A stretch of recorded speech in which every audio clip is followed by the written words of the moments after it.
ও, তো আমাদের এই হলো চিংড়ি মাছের মালাইকারি। দারুণ দেখতে হয়েছে। অ্যাকচুয়ালি এলাম আরও একটা নতুন রেসিপি নিয়ে। আজকে আমরা বানাবো চিংড়ি মাছের মালাইকারি। তো এর জন্য আমরা কি কি উপকরণ নিয়েছি সেগুলো প্রথমে দেখিয়ে দিই। প্রথমে আমরা চিংড়ি নিয়েছি, এখানে 300 গ্রাম মতো চিংড়ি আছে। তো এটা তোমরা তোমাদের অনুযায়ী নিয়ে নেবে, প্রয়োজন অনুযায়ী। আচ্ছা, এর সাথে মশলার জন্য নিয়েছি এখানে আমরা নিয়েছি 4টে মিডিয়াম সাইজ পেঁয়াজ আছে, একটা টমেটো আছে, 5-6টা মতো কাঁচা লঙ্কা আছে, আর এখানে রসুন আছে। এটা বাটলে এক চামচ মতো হবে, তো সেই হিসাবে আমরা রসুন নিয়ে নিয়েছি। আচ্ছা, তার সাথে নিয়েছি আমরা এখানে একটা নারকেলকে আমরা কুড়িয়ে রেখেছি। এখানে 2 চামচ মতো পোস্ত আছে, আর তার সাথে আছে সর্ষে, সাদা সর্ষে 1 চামচ, কালো সর্ষে 1 চামচ, 1 কাপ দুধ।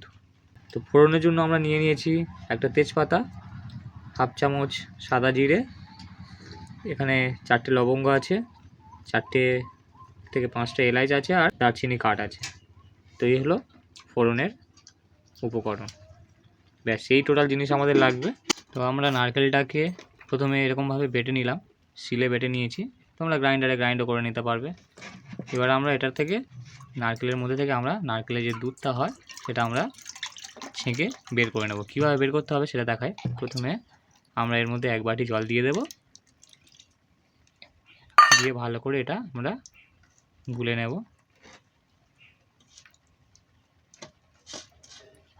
নারকেল কোড়া থেকে আমরা দুধটা বের করে নিয়েছি। এটা আমরা জাস্ট কাপড়ের মধ্যে দিয়ে, পরিষ্কার কাপড় দিয়ে আমরা ছেঁকে নিয়েছি। নিয়ে আমরা নারকেলের যে অংশগুলো আছে সেগুলো আমরা ফেলে দিয়েছি। তার সাথে আমরা এখানে রসুন আর পেঁয়াজটাকেও বেটে নিয়েছি। এখানে আমরা কাঁচা লঙ্কা আর সর্ষে, 2 রকম সর্ষে যেটা নিয়েছিলাম সেটাও বেটে নিয়েছি। আর এখানে আমরা যে পোস্তটা নিয়েছিলাম সেটাও বেটে নিয়েছি। চিংড়ি মাছগুলোকে ছাড়িয়ে নিয়েছি, আর তার মধ্যে আমরা হলুদ আর লবণ দিয়ে আমরা এটাকে মাখিয়ে নেব। তো চিংড়ি মাছগুলোকে আমরা মেখে নিয়েছি। এবার আমরা চলে যাব কড়াইতে। তো কড়াই গরম হয়ে গেছে। এবার আমরা এখানে তেল দিয়ে দিলাম, সর্ষের তেল দিয়ে দিলাম আমরা। ব্যাস, এখানে তেলটাও গরম হয়ে গেছে। এবার আমরা চিংড়িগুলোকে আমরা ভেজে নেব।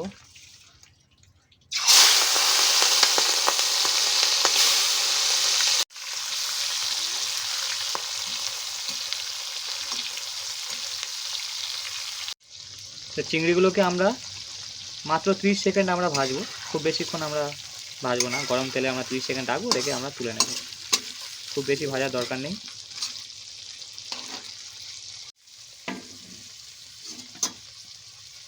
চিংড়িগুলোকে আমরা 30 সেকেন্ড ভেজে তুলে নিয়েছি। এবার আমরা এই তেলের মধ্যেই 1/2 চামচ গোটা জিরে, একটা তেজপাতা কেটে নিয়েছি, ছিঁড়ে নিয়েছি, আর 2-3টে লবঙ্গ আছে, 4টে লবঙ্গ আছে, আর 4টে এলাচ আছে, আর 2টো দারচিনি কাঠ আছে। তো এইগুলোকে আমরা দিয়ে দিলাম। এগুলো আগেও দেখিয়েছিলাম উপকরণগুলো।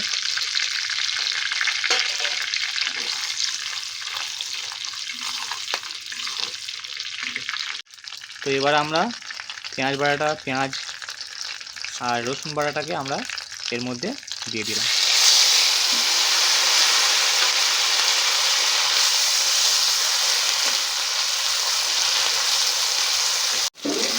তো আমরা এটাকে জাস্ট 30 সেকেন্ড থেকে 1 মিনিট একটুখানি নাড়াবো, নাড়িয়ে যাতে কাঁচা গন্ধটা চলে যায়। তার উপর এবার আমরা টমেটোটা আমরা দিয়ে দিলাম,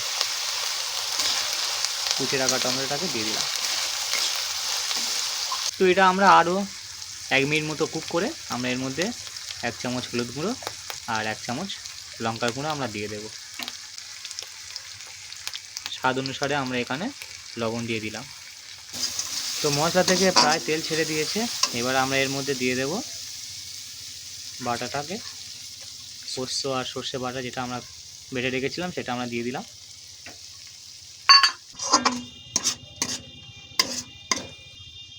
সর্ষে পোস্ত সবই দিয়ে দিলাম। পরপর বাটা মশলাগুলোকে আমরা একসাথে দিয়ে দিলাম।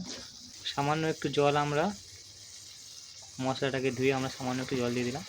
মশলার পাত্রটাকে ধুয়ে অল্প একটুখানি জল আমরা দিলাম, দিয়ে আরও কিছুক্ষণ আমরা কুক করবো এটাকে, 1 থেকে 1.5 মিনিট। মশলা আমাদের তেল ছেড়ে দিয়েছে। তো এবার আমরা এর মধ্যে দিয়ে দেবো নারকেলের দুধটাকে আমরা এর মধ্যে দিয়ে দেবো। তো দিয়ে দিলাম নারকেলের দুধটা।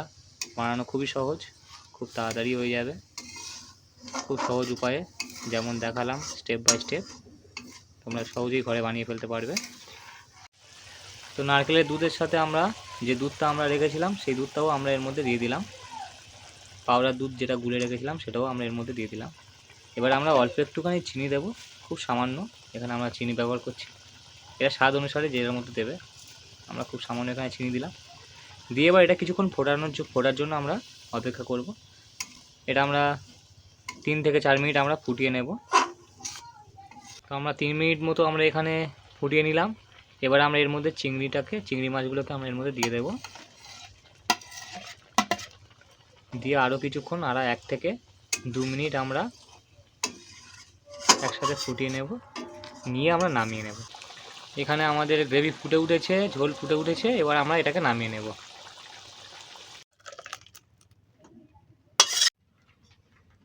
ও, তো আমাদের এই হলো চিংড়ি মাছের মালাইকারি। দারুণ দেখতে হয়েছে, একদম লাল, আর স্মেলটাও অসাধারণ আসছে। তো তোমরা সবাই এরকমভাবে ট্রাই করো বাড়িতে, আর কেমন লাগলো কমেন্ট করে জানাবে। দেখা হচ্ছে পরের ভিডিওতে নতুন একটা রেসিপি নিয়ে।